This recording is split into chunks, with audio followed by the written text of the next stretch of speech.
Nakaka-memorize na gano'ng kahabang verse. Siguro kung ako yung baka-balibaliktad na po. Kaya, huli ng Panginoon, mga ganun baka, may memorize ng verse na kaya mas mainam. Kasi, talagang, kapag ang bata, meron ng alam na verse, pag laki mo niyan, maalala mo niya lahat yan. At ngayon ko lang na-appreciate yung palabas nila dahil mukhang ko yata naintindihan noong September 2 yun. Ngayon ko lang naintindihan, pero thankful of the Lord dahil at least makita ko yung napakaganda pala yung drama ko nila. At the same time, kanina po, habang kumakanta ako, di ko alam kung matutuwa ako sa kanta ni Vince. Habang sinasayaw ko, hindi ko po siya ma-interpret. Kasi sabi niya, in the morning, in the evening, when I'm drunk, when I'm cold. So, siguro paano ko interpret yun? Siguro ko yun ako, in the morning, mataas na kasi yung araw, di ba? Kasi in the evening, may cold ko siya sa ito. When I'm young, ako pa rin. Mas when I'm cold, ako pa rin. Di ba sa interpret? Amen? Kaya nga po, pag minsan nag-interpret ako ng sayaw, tinitignan ko lang yung mga katabi ko. There's darkness, there's lightness. Praise God. Amen. Praise God.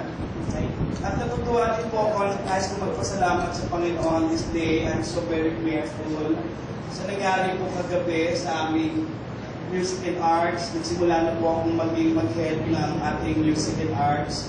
Very grateful ako dahil tuwing Saturday, meron na kaming, we started last Saturday, the prayer and fasting. Then, itong Sabadong ito ay, every Saturday, meron na kaming group devotion. And naramdaman ko first time yung moving the Holy Spirit kagabi. Talagang hindi ko mapigilan kung manginig. Hindi ko talaga mapigilan manginig. Parang I feel parang mag-explode po ako. Kaya God is so good. At kanina umaga, very grateful ako dahil sa pagpapakanta pa lang nila, damang-damang ko na yung presensya ng Lord. And praise God, ko akalain na maraming matinang mornings, lalong matin kanina, 82 daw, 81 ang ating second service. At ngayon, I'm so grateful that God is blessing this church. Kaya sabi ko sa mga kapatiran, ang susila talaga ng tagumpay yung malinis na puso. Mapagtagumpay na pagpupuli sa Panginoon. And God will bring all the men unto His feet. Amen? Praise God. Ako po yung papasalamat sa Panginoon dahil nabibis din ako si Ate Mercy. Dinalaw ko siya yesterday sa bahay nila dahil siyempre napakahirap naman pumamatayan ng isang asawa at ng isang anak. So I prayed for her. At tuwag-tuwa naman ako, prayer ko, sabi ko, sana makatabi niya sa Tatay Vince. Answer prayer ko ako. Tatay Vince, yuda na po yan. Last 3 weeks na po lang. O, sige. Sa'yo na, answer prayer. Hindi na nagsisimula yan. Diyan din po nagtatapos siya. US citizen yan, ma. Malay nyo, di ba? Actually, along the way na po yung proseso ko ng birth certificate, kaya maayos ko na po yung aking lisensya to solemnize ko. Inaayos ko na po, I went to City Hall. Ilang weeks lang ay maayos ko, tapos ipapasok ko na sa NS ko po yung mga kailangan ko. Kaya pwede na ako magkasal. Amen?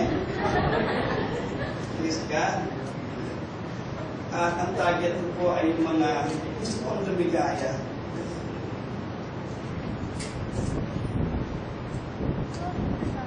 Ang aking share po ngayon,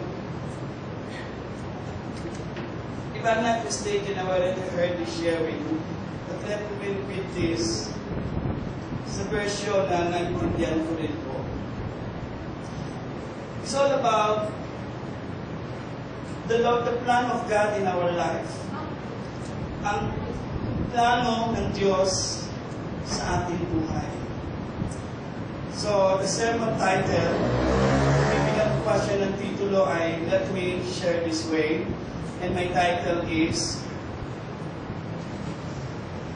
So let my people go, experiencing total freedom.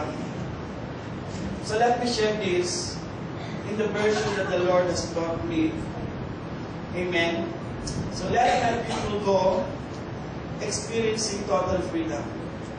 Doon pala sa title, makikita nyo na yung freedom na gusto ng Diyos na mangyari sa atin. Now let's first read that particular verse in Exodus chapter 8, verse 1. Basahin po natin.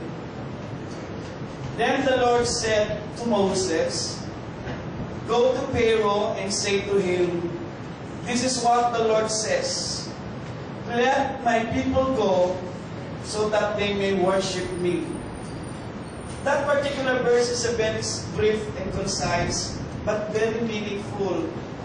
Kung tatanungin niyo ang Diyos, napakalawak ng kahulugan niyan sa buhay niyo.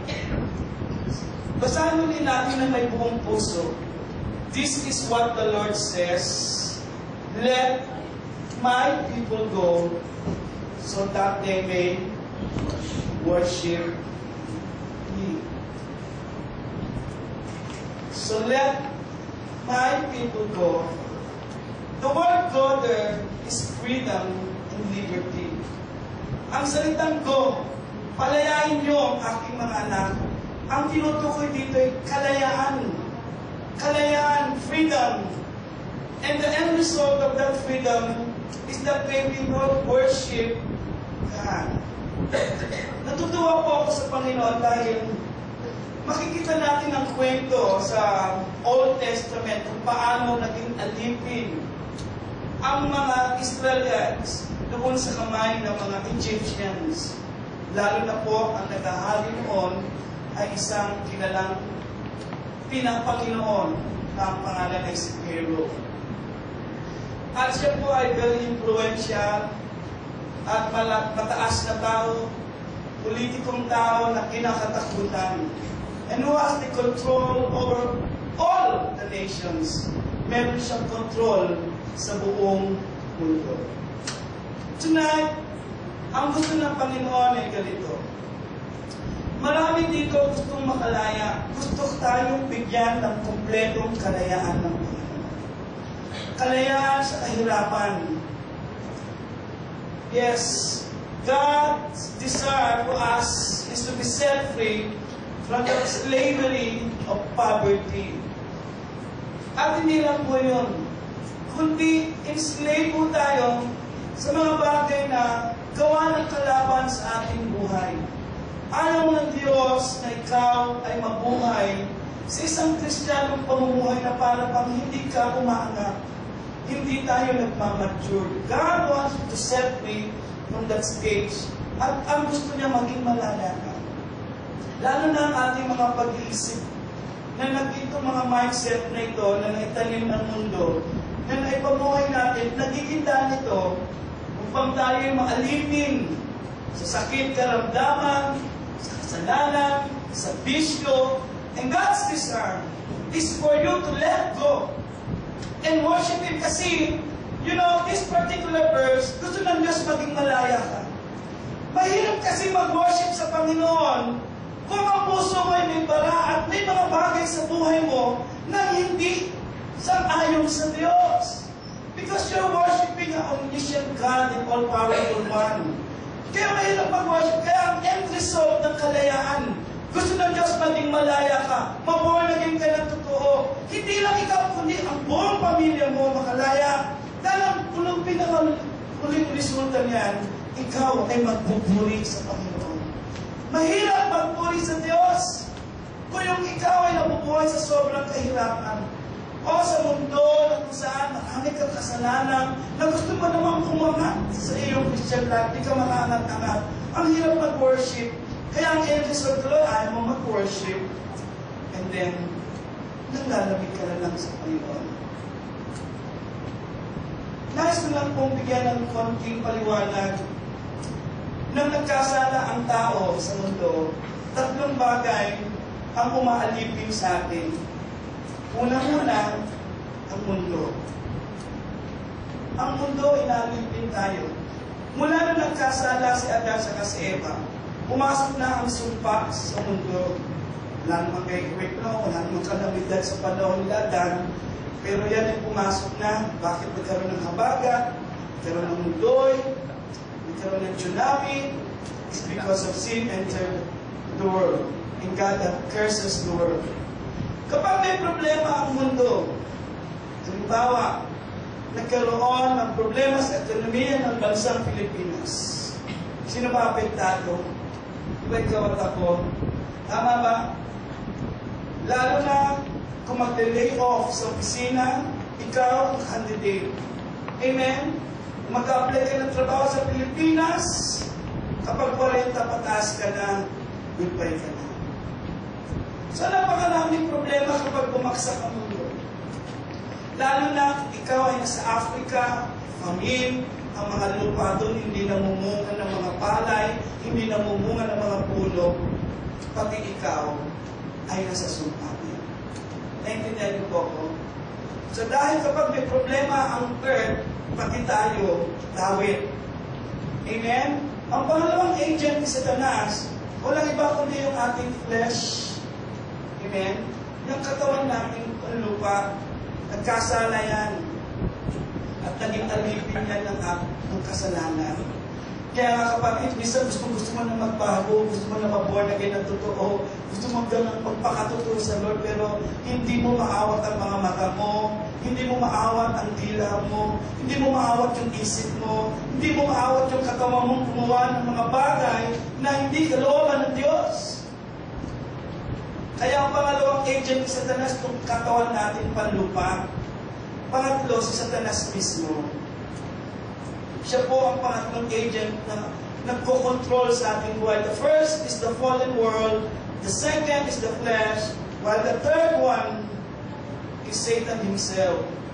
Nakita niyo ba yung lalaking kwento na naposes? At siya ay nagtago doon sa libingan. At nang dumating ang Panginoon, sinabi ng Diyos, sino ka? Sabi ng mga demonyo, and legion, marami kami. Lumayas ng Diablo, pinalayas ni Jesus. Dahil ayaw niya na yung tao na yung makontrol ng Diablo. Ilang Diablo lumayas? Ilan po yung mga baboy na tumalon doon sa bangil? It's almost 2,000 pigs. Imagine 2,000 demons inside a single person. Naunawaan po niyo ako. Kaya mga kalaban natin, hindi basta-basta. Mundo naman, itong katawan, at ang pangatlo sa Satanas mismo. But you know, the will of God is this, it's very clear. Let my people go. Sabi niya kay Pero, sabi ni Moses kay Pero, palayain mo ang aking mga anak, ang aking mga tao, that they may worship me. So yun ang will ng Panginoon. Put that in your mind, no matter what kind of mindset that you have. It is the will of God na ma-set free kayo sa tatlong bagay na yan. From the world, from the flesh, and from Satan's work. That is the will of God. Let my people go. And then the end result of that is that we may worship our living God.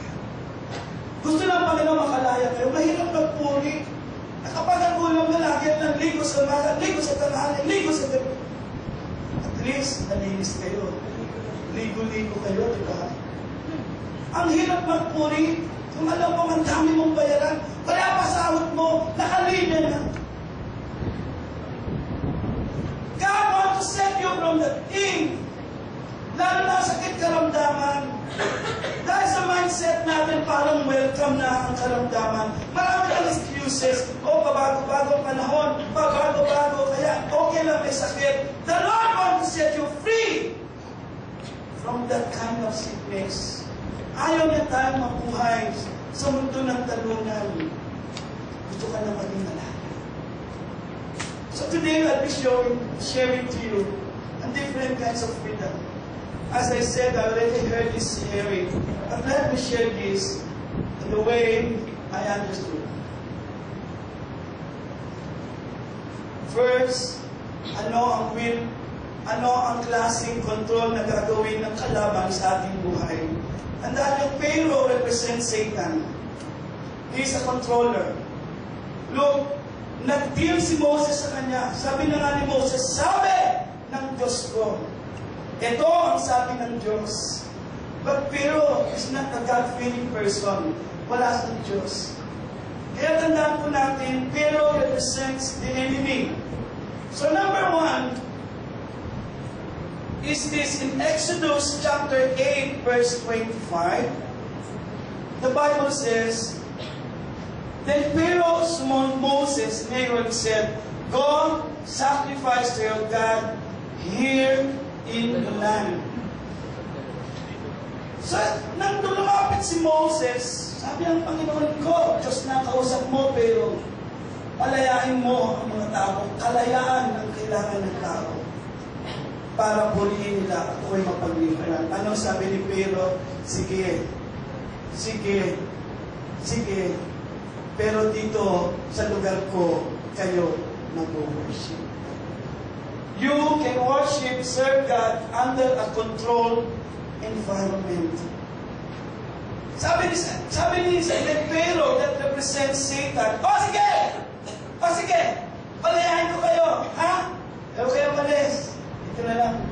Ito lang mag-worship sa Egypt. So makikita natin, Satan is really a very good controller. Sige! Sige! Ha? Sige, malaya kayo. Malaya kayo.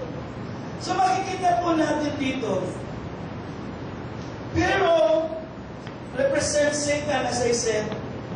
He doesn't want you to have a total freedom and liberty. Ayaw po. Meron akong nabasang illustration. Ang illustration ay ganito. May mga scientists, nilagay ang daga sa isang aquarium. At doon ay pinag-aralan nila yung maliliit na daga kung paano sila magre-response doon sa mga obstacles na nilagay ng scientists. And in this kind of case, gustong gawin, mapag-aralan nila yung mga response. Pag naglagay ng hard response, simple response, nakikita nila kung paano reaction ng mga daga. Ganun ang gustong gawin sa Satanas sa atin. Makontrol na tayo. Na para kang nasa loob ng aquarium, alam niya kung anong gagawin niya sa iyo. Oo, hindi ka kumpletong malaya dahil siya ang nagko-control para kang nasa loob ng aquarium. Ayaw ng Diyos ang ganyan bagay. He wanted you, Satan wanted you to be under His control. He doesn't want you to experience genuine freedom and liberty. Ayaw niyang ma-born again ka. So ang unang-unang meaning ng sinasabi ko ay ganito. Gusto ni Satanas, umaten ka sa church. Umaten at umupo ka dyan. Pero huwag may sukong buhay mo. Ang gusto niya, umupo ka lang dyan and profess to become a Christian. Professing Christian. Ang gusto niya, sabihin mo lang Kristiyano ka, pero kontrolado ka pa rin ang buhay niya. Mo sa'yo. Maaaring sabihin mo, ikaw ay Kristiyano. Remember, to become born again, meaning to be set free from the works of the enemy. Maraming ganun gustong gawin ang diablo ngayon. Sabihin, Kristiyano ka. Yes, but it's only professing. Pero, hindi totoo. Naintindihan niyo po ako. Hindi totoo. Kaya nga, marami pong sumusulat ngayon ng mga flaming evangelists. Ingat daw tayo, sabi niya, sa mga churches that make you comfortable of your sin, mga church na ayaw mag-deal ng kasalanan. I-deal daw natin yung mga church, yung mga pastor na yan, na hindi center sa Word of God. Church na natuturo ng theology without a cross, na walang soul-searching word, hindi natuturo ng dugo ni Kristo, natuturo ng salvation without repentance, and grace without changed life. Yan po ang gusto magyari ni Satanas ngayon. Naintindihan niyo po ako? Gusto niya kayo maging Kristiyanong ligtas na hindi nagsisisi. Is that possible?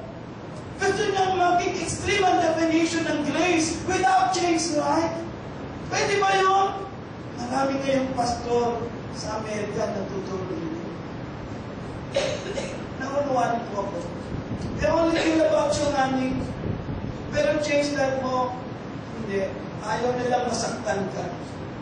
Remember, any church that makes you comfortable of your sin, get out of that church. Naintindihan po ako. Naunawaan po ninyo. And that is the work of the devil nowadays. Nagtatayo siya ng maraming simbahan nang hindi nagtuturo ng tunay na pagsisisi. Kasi po si Joel, ang dami na sinasabi, meron daw sa Christian na damit dyan doon sa palakihan ng muscle ba yun? Ba yun? O, gym pala. Ano nakapalaki ng muscle, di ba? Kita nga sa Jeff, buhat na buhat na. Jeff, ang lumalaki yung dito. Yung muscle dito lumalaki. Malaki na ba? Yung muscle dito. Diba, Alex? Tingnan mo yung leg ni Alex, malaki na rin. Marami akong makakita mga kalalakihan dyan. Sama ka kaya ako doon? Nakausap ni Joel, isang Christian. Sinabi, pwede ka rin maging ligtas kahit hindi magsisi ng kasalanan. So, gusto ko rin. Tuwari niyo po yung mga taong ito. Amen? And that's the will of the enemy. Gusto niya sabihin, pumasok ka sa church, okay na yan, basta huwag ka lang magsisi ng kasalanan mo. Yan ang way ni Satanas ngayon to control you. No? Control pa rin ang buhay mo. Amen? Now, number 2, in Exodus chapter 8, verse 28. So makikita natin, nakakatuwa ang kwento. Lumapit po si Moses kay Pharaoh, sabi ka naman, Pharaoh, pakawalan mo ang anak ng Diyos. Sige, hindi pumayag si Pharaoh, sabi niya Moses, papadala ako ng palaka sa bawat sulok ng iyong palasyo at lahat ng lugar ng Ehipto may palaka. Pakitingnan nyo ngayon katabi ninyo, hanggang ngayon, yung mga palaka na yan, inagkalat pa rin. Ay, pala palaka, tagpo. Ako, sakit pa naman ang salita ko, tete. Kaya kita nyo, nagpadala ng sumpa. Nagpadala ng sumpa ang Diyos. Palaka ang pinadala. Eh ngayon, makikita nyo sa pagpasok mo sa mga businesses. Sa mga business na yan, makikita mo, may palaka na may pera dito talaga yan. Tinanong, para saan yun? Swerte daw po yun, pastor. Sa lumang tipan, sumpa yun eh. Ngayon, swerte. Diba? Swerte. Diba? Sumpa yun eh. Tapos, ngayon, swerte. Baliktaran na talaga, no? Ang ginawa naman, nung tumasok na yung palaka, nagbago na isip ng Pharaoh. Sige, makakawalan ko na. Ito sabi ni Pharaoh, I will let you go to offer sacrifice to the Lord your God in the desert. But you must not go far away. Sige! Malaya na kayo! Doon lang, kita ko doon sa nakikita ko, yung still na may control pa rin. Yung doon yung may control pa rin ako. Ayaw ni Satanas! Ano sabi sa number 2? You can worship God, but please don't go far away. In this particular verse, habang pinag-aaralan ko at pinag-pray sa Panginoon, nakita ko itong stage na ito, tumanggap na sa Panginoon, itong tao na ito. Pero ayaw ni Satanas na lumago ka. Ayaw ni Satanas na mag-mature ka. Hinayaan natin, no?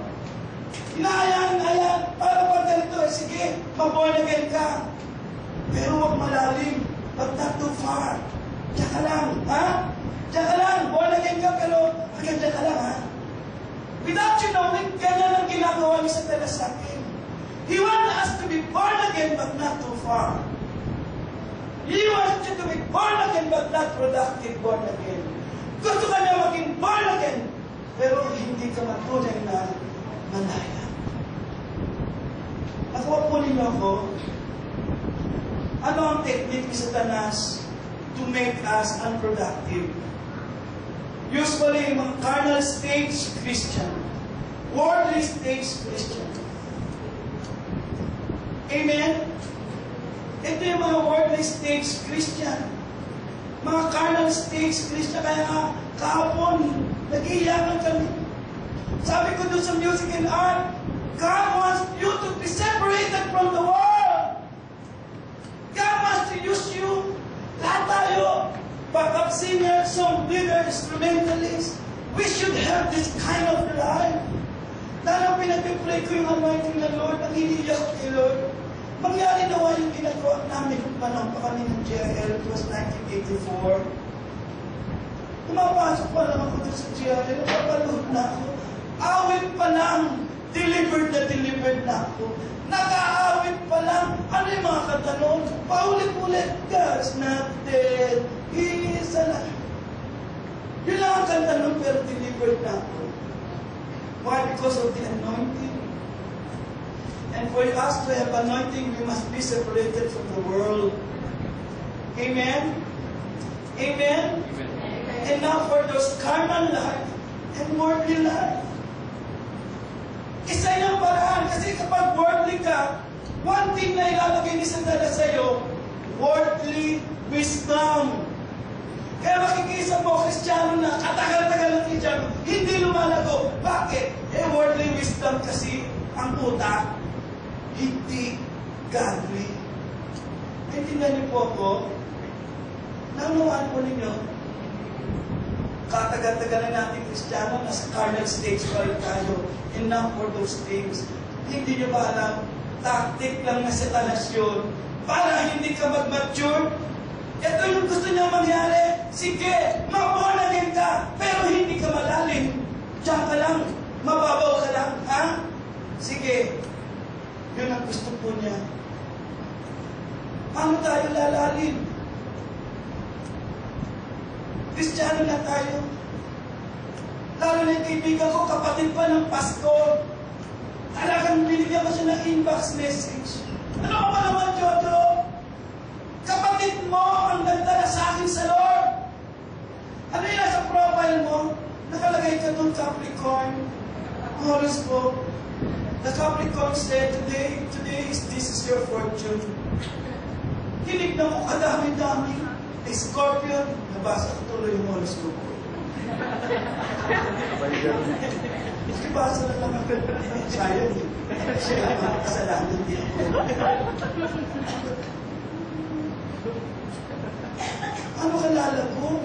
Sa bituin mo pa rin, ibinibigay yung buhay mo? Ano ang pakialam ng bituin sa buhay mo? Kung lahat tayo sa bituin nakatingin, hindi pare-pareho pala buhay natin. Ganun ba yun? There are almost 100 millions of people on earth. Ibig sabihin, pare-pareho ang mundo natin, mga Capricorn.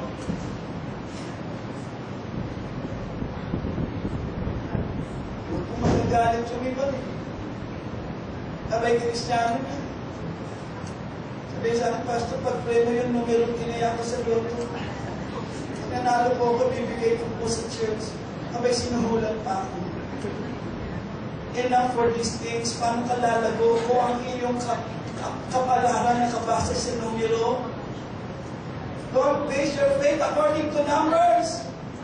Alaga ko na ito, Pastor eh. Ano yan, hayo? Ano yan? Aso, alaga? Amen? Ito nakasabit sa akin. Agreement po ito. Yun tayo tatablan ng bala. Ang anak ko, Chilo, sasakay ko lalamunan ko. Pero ko lang hindi kamamatay sa halap ko. Anong bala pinagsasabihin ko? Meron ka lang mga kasasya. Pagkawalan niyo po, huwag na kayo maniwala sa mga sabi sa ano na yung mga anak dito, pag-pray nyo na lang, Lord, ingatan yung aking ano. Di na lang ako ayaw ko na lang magsalita. Pagtingin ko, i-dedicate ko yung bata, may pula dito. Sabi ko, may pula mo na sado.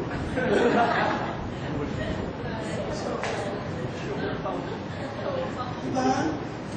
I-dedicate ko lang, nakita ko may pula dito. Sabi ko, dali, kung i-dedicate natin asado, o siya ba? Para saan ba yun? Ako lang dami umusok sa akin. Wala silang magawa. Sila mauusog dahil ako ay covered ng dugo ni Kristo. Amen? Ang dami pumapansin nga sa akin. Lahat pinapansin pati sado ko. Pati kilig-kilig ko, marami daw akong balahibo sa kilig-kilig. Ano ba kailan nila? Diba? Paano tayo lalago sa Panginoon?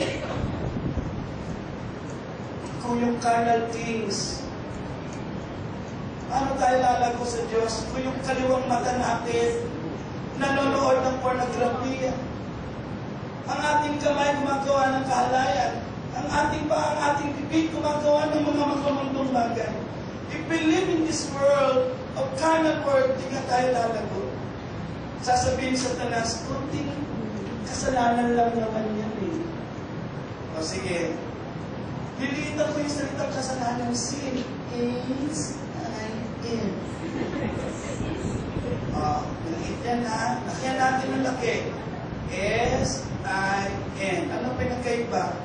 Pareho. Simple rin eh. Gusto wala yung bin? Pastor, paminsan-minsan na naman po yung bisyo ko. Kapag may okasyon. Eh, Diyos ko, ilan bang mayroong okasyon doon sa pisina mo? 300 yung employees doon. Eh, ilan bang space yung isa-isang taon? Palas yung mga anak mo, mga kipag mo, mga pamangkin mo. Eh, di kulang pa yung isang taon. Amen? I'm not trying to offend anyone. May mga bagay na gusto tayong palayain ng Diyos, but this mindset is wrong. God wants you to be set free. Let go so that we might able to worship. Masarap po mag-worship ng walang itinatago sa puso. Masarap po mag-worship ng walang kinikim-kim sa puso. With all your eyes, you can lift your hands to God, tears in your eyes. Hindi ka makaiyak-iyak kasi alam mo yung kaliwang mata mo sa gabi, iba pinapanood, sa tanghali. May nahuli nga kami noon, nanonood ng pornography at sa DVD, tapos tinanong namin, bakit may DVD? Ewan ko, Pastor. Ano naman lumipad po yung plaka ng DVD, pumasok doon sa DVD, at may multo. Diba? May multo. It doesn't mean we want to offend these people. How can we grow? How can we mature? Yun ang ayaw ko ni Satanas. Yun ang gusto pala ni Satanas. Maging Kristiyano ka, pero hindi ka lalago. Yun ang sabi ni Pero, sige, lumayo kayo, mag-worship kayo sa Lord nyo, ha? But not too far. Doon na, ganun lang kayo. Nakuha niyo po ako. But not too far. Remember, the Lord wants you to worship God in a deeper way. He wanted you to have a relationship that's too deep in talagang malalim. Amen? At talagang dahil sa kalaliman mo, lahat ng tao sa paligid mo lumalapit sa iyo. Ano ba meron ka? Bakit ang sayo mo at may kapayapaan ka sa puso? What do you have that we don't have? Amen? Alam niyo, minsan yan ang lumalapit sa akin mga kaibigan ko noon, nung na-morning kayo ako. Yan ang walang tanong lang, ano naman meron ko paano ang sesaya mo? I only have Jesus. And I was set free by the blood of Jesus. The third is, itong maganda dito, may kukwento na ako ng konti, edi, Kapag nagpadala po si Moses ng dugo, yung ilog ginawang dugo, ang ginawa ni Pero, ginaya, mga magician, gayahin ang dugo, yung dugo din. O, kita mo, kaya din namin yan, sabi ni Pero. Sumunod, ay palaka. Tinawag ng Pero ka na magician. Magician, gawain kayo ng palaka.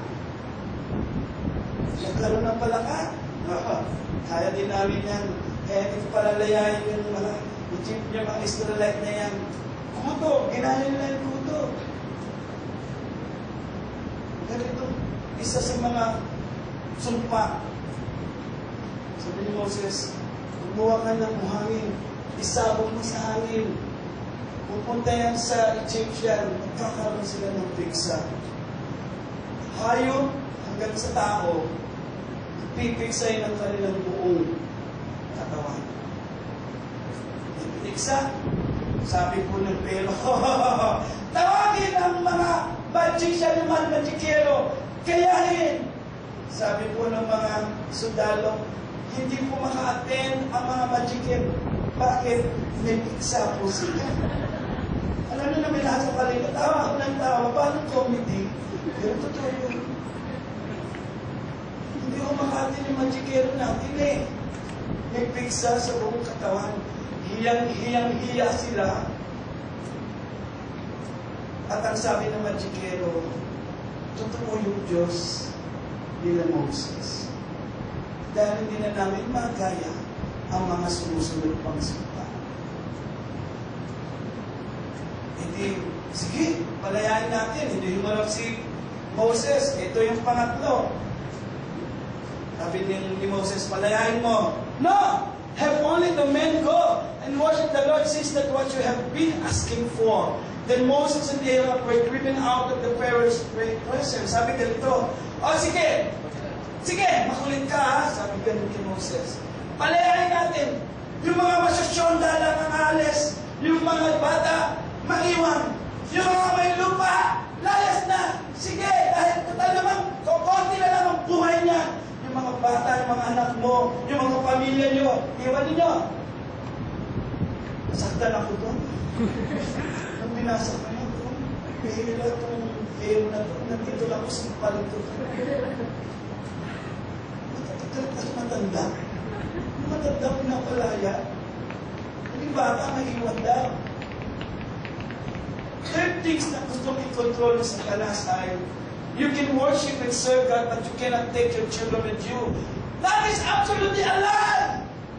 Marami sa atin dito, gusto ni Satanas, makakilala tayo. Gusto ng ating, yes, gusto ni Satanas, makakilala ka kay Lord. Pero ang pamilya mo, sabi, ayaw niya na ang pamilya mo makakilala sa Diyos. Ang gusto niya, ikaw lang. Why? And let me tell you, itong stage na ito, born again na talaga. Pero ayaw ni Satanas na ma-born again ang pamilya mo, lalo na mga mahal mo sa buhay. Because in this way, he can still control you through your loved ones. He can still control you through your loved ones. Nakuha niyo ako? Ayaw niyang wala siyang control sa iyo. In all means, gagawa siya ng paraan na makontrol ka niya. Okay, malaya ka, hindi ka niya na makontrol, born again ka ng totoo. Pero sa pamamagitan ng mga loved ones mo, kokontrolin kayo ng Diyos. Amen? He will control you over loved ones. To control you para hindi po tayo magamit ng gusto. Mahal lang ang ating purpose to serve the Lord. He doesn't want you to experience genuine freedom and liberty. He wanted you to live in a miserable life. He will control your loved ones. He will control our wife, our husband, our mother, our father, our children. Para hindi ka rin pusang magkamit ng Panginoon. Nakuha po niyo ako. Sabi ni Pero, sige, lumayas kayo mga matatanda, malaya na kayo. Iwan niyo ang aking mga anak ninyo. At akin siya. Isa na kanalulungkot, marami na po ako kausap dito. Alam niyo, marami na sanang kabataan dito na talagang mas marami pa born again. But suddenly, they just lost. You know why? Nilalapit sa akin, Pastor, hindi na po ako makakate. Kasi po, pinagbabawalan na po ako ng nanay ko. Pinagbabawalan na po ako ng tatay ko. Hindi na po ako bibigyan ng baon. Alam niyo mga kapatid, pinalulungkot ko sa kanila. And this is one thing I asked them, have you defended your faith? Wala akong sinabing awayin mo nanay mo. Wala akong sinabing sigawan mo tatay mo. Hindi mo ba ipaliwanag? Kayang ipaliwanag kung gaano kabuti ang Diyos sa buhay mo? At yung plano ng Panginoon sa buhay mo, could you not explain to them? I believe sasamahan ka ng Diyos. Ayaw ng Panginoon ang pamilya mo mabuhay sa ganyan. Ikaw na nakakaalam ng katotohanan. Gusto ng Diyos, maging malaya din sila. Pero alam po, marami po mga kabataan na una ang takot. God said, there's only one person that we should fear, and that is God. Sabi ko, huwag niyo kawain magulang niyo. In a very beautiful way, explain it to them how good your God is. Marami din po ako mga nanay na nakakausap na dati umaattend dito. Ayaw lang paatinin ng asawa. Dahil sabi ng asawa, kandado, lock, welding tayo forever sa lumang ating religion. Amen? Hindi tayo magbabago ng religion forever, never. Naka-welding ka na, naka-welding na rin ako, nakalock pa. At tayo habang buhay na mamamatay sa lumang ating religion. Dahil sa takot ng asawa, hindi niya na ipaliwanag. Alam niyo, there's nothing wrong naman if you just defend the Lord case. Kapag dinefend niyo ang Panginoon ng maayos, I believe the Holy Presence of God is with you. Kapag dinefend mo ng maayos, hindi naman yung dadaanin mo sa away. Ang tanong niya, just pray, Mama. Ako sinabi ko sa nanay ko, ngayon po ba gusto niyo? Balik ako sa kabaklaan ko. Gusto niyo po bumalik ako sa kabaklaan ko, magsayaw-sayaw ako dahil kumikita na ako. Tapos yung pera, mawawala lang. At saka yung mga pinagagawa ko, mas gusto niyo po mong ganun buhay ko na maging adik-adik tapos ang dami pong issue. O dito umatay ako sa GI, kaya natutuwa ako. Ang nanay ko natahimik. Sabi ko, hindi naman ako nagbabago ng religion eh. Sabi niya, iiwanan mo na yung chairman ka dito sa street natin. Tapos bigla mo lang maging ng religion. Sabi ko, katagal-tagal ko na humahawak ng religion natin, religion of parent dito. Gawin ko na si Mary. Pero yung buhay ko, hindi na bago. Isa na nga kami ng spirito ni Mary. Pero buhay ko, hindi na bago. Ngayon dito, masaya po ako. Basta may masaya po ako dito. May kapayapaan. Hindi na ako pinakalaman ng nanay ko kung gano'n. Kasi nakita niya na bago. Yun naman ang maganda doon. Hindi yung paliliwanag mo, buti-buti na Lord, tapos sasama ng ugali mo. Ay, paano maniniwala natin mo? Paano maniniwala tatay mo? Tama po ba ako? Nakita ng nanay ko ang pagbabago ko. Kaya nila ako utusan. Alam na yung panahon ko noon, kasahid namin, tabla, hindi pa mausong lang yung ganyan times eh. Ginugulat ko yun. At yan, ginugulat ko. Tapos, binikwento na kami sa mga kapatiran. Mahirap na kami noon. Binura na ako ng kapitbahay mo kasi may construction ng bahay. Nakupos sa akin yung kahoy nila.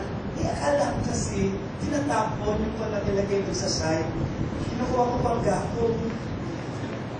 Sabi ko sa sarili ko, makatulong man ako sa magulang ko kahit pang gatong man lang. Ang tiwatang kinuha ko, minura ko. Walang yakang bata ka, sabi ko. Pinusay ka walang dahilan, bakit ako gusto makahoy namin dito? Hindi yan manggatong. Ay, pinyan ko rin.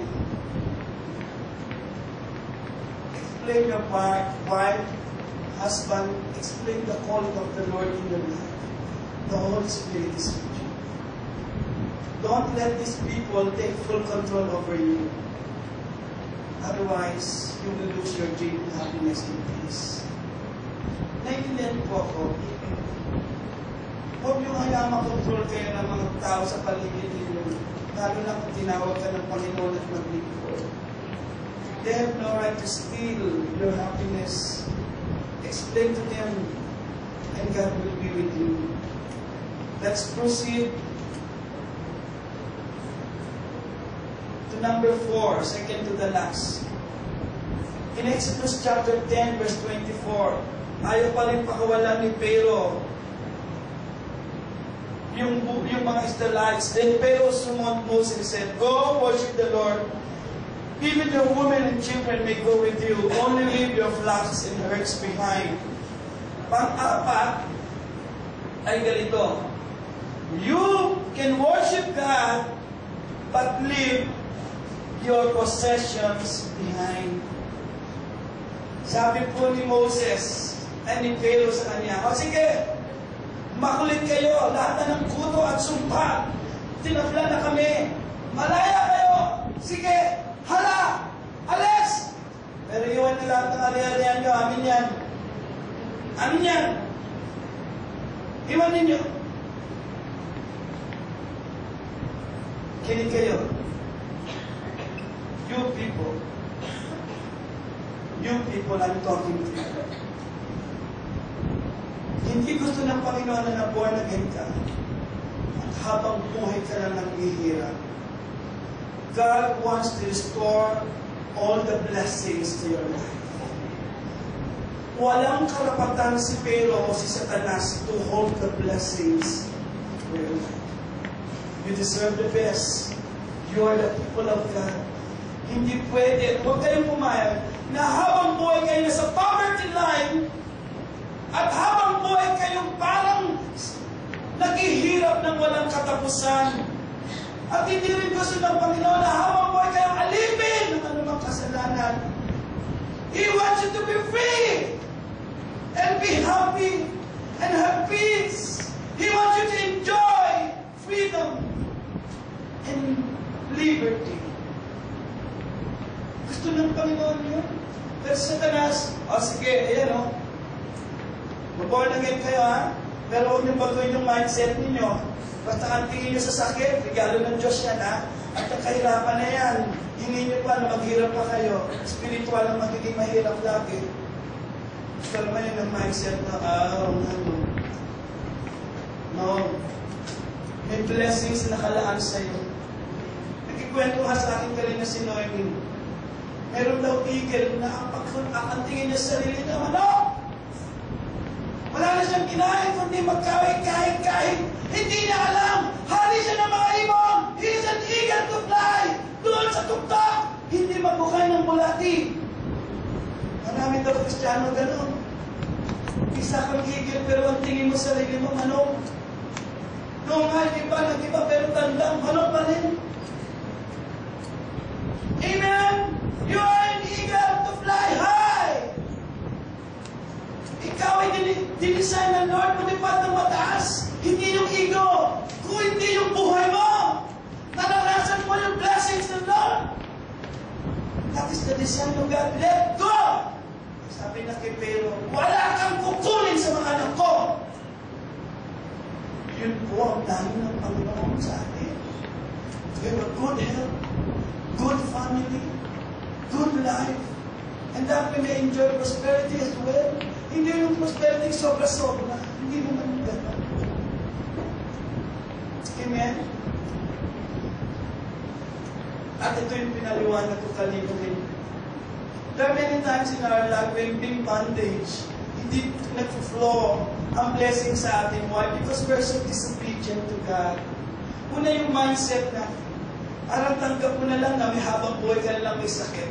Parang yung mindset mo, tanggap mo na lang na habang buhay ka na lang mahirap. Tanggap mo na lang na ganyan ang asawa mo, ganyan ang anak mo, ganyan ang buhay mo. Tanggap mo na lang na parang hindi na mababago. Yun ang mindset mo. Change it. God said, let go. Ayaw ng Diyos na mabuhay kayo sa ganun uri ng pag-iisip. Naintindihan niyo po ako? And there are many times in our life without we us knowing, nababandage din tayo. This is para sa lahat. Ako din nabandage sa kahirapan. Because one of the reasons kasi talagang I'm a great borrower, kaya nga hindi sa tao sa bangko. Isa lang ako gumamit ng ATM, nung pasok pa ako na yan, dahil lahat na yata ng low office sa Pilipinas, sumulat na sa akin. Sabi ko, Ina, iba yung address mo ha. Pag may kumatin na agent dyan, sabi mo, walang nag-i-exist na ganang pangalan. Ako tsaba ko sa kasalanan mo, nila.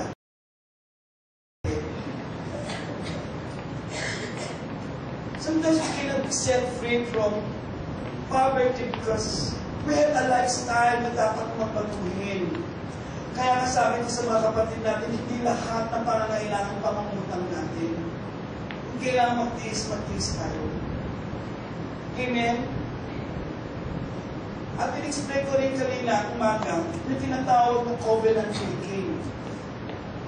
Halimbawa, nung umuntang ako kay Sister Nessie, in good faith, pinautang niya ako.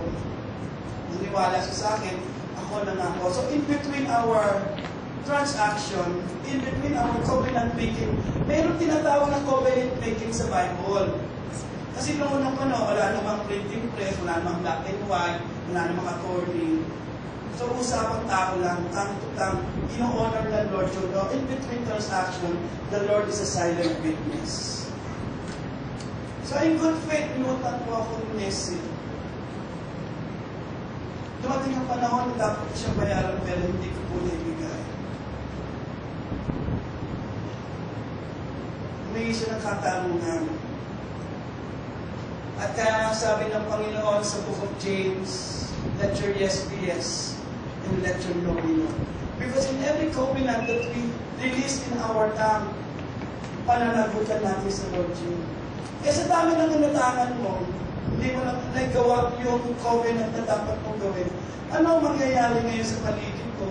Sinusumpa ka nila sa isip nila o galit. Ngayon, tatablang ka nung kahit Kristiyano ka kasi meron kayong covenant making because you break the covenant. And you are liable for that covenant. Kaya tuloy, nagigindaan yun to hold you forever in poverty. You should be released from this. What is the best way? Tumigil na tayo sa kakaunang. Ganyan ang ginawa ko. Tinapon ko ATM, sinumpa ko, tinanong ko sa lupa. Hindi na ako ngunit kahit sa tao ayoko lang. Then, work hard. Be industrious. Kung ano meron kang pag-iisa. Have faith in God, not to other people. And the Lord will bless you. Amen? Nakintindihan po ako. Sometimes in our lifestyles, hindi tayo makawala sa poverty. Kasi itong mindset na ito, maraming mali. Be free, sabi ng Lord. Ayaw ng Diyos na may mga taong galit sa iyo, lalo na anak ka ng Diyos. Ayaw ng Panginoon na may mga taong sumusumpa sa iyo, dahil may mga taong hindi tayo pangaguan.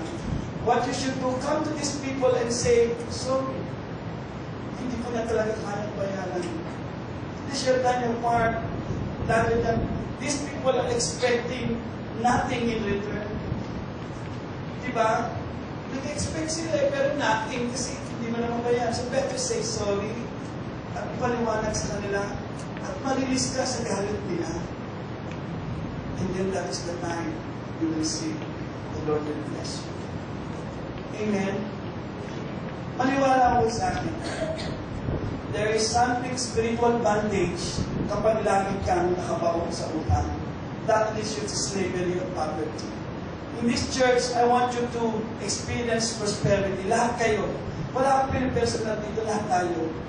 Kanina nag-usap kami ng mga nanay ko, lahat tayo gusto ng Panginoon makalaya. Kaya gawin na natin, nagtutulungan kami. Ano gagawin natin sa business leader sa iyo? Ito kahit ito na magsimula ka lang dyan. Amen? Amen?